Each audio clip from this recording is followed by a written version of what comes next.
Ituloy ang medical mission sa Glan, Sarangani matapos ang malakas na lindol. Ilang hospital tents ang itinayo sa bayan. Narito ang agenda report ni Pierre Pastor. Nasa Glan, Sarangani na ang Philippine Emergency Medical Assistance Team o PEMAT para tumulong sa medical teams na naroon na sa lugar. Dala nito ang portable gravity-powered ultrafiltration unit na magbibigay ng libu-libong litro ng malinis na tubig para sa mga residente doon. Bitbit din ng PEMAT ang mga gamot laban sa diarrhea na karaniwang sakit sa mga lugar na tinatamaan ng kalamidad. Mula sa DOH Cotabato Regional Medical Center ang mga espesyalista na nagtayo ng tent hospitals doon.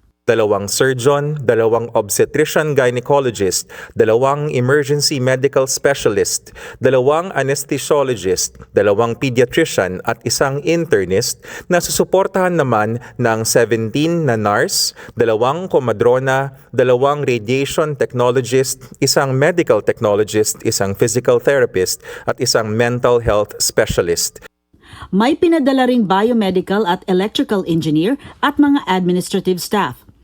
Agad namang inilagak sa tent hospital ang mga pasyente ng Sarangani Provincial Hospital. Tinatayang 41 patients ang unang batch.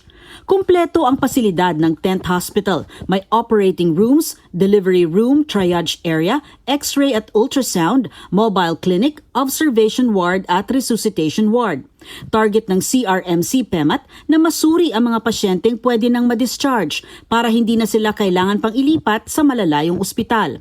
Kasama rin ang mental at psychosocial services sa tent hospital para sa mga nakararanas ng trauma at anxiety na epekto ng lindol. Nauna na rito, may PEMAT ding ipinadala sa Balut Island na isang GIDA o Geographically Isolated and Disadvantaged Area.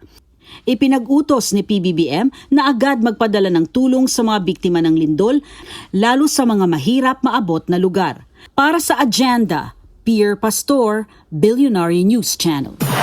Mag-follow sa aming mga social media accounts at mag-subscribe sa aming YouTube channel para sa pinakahuli at eksklusibong mga balita.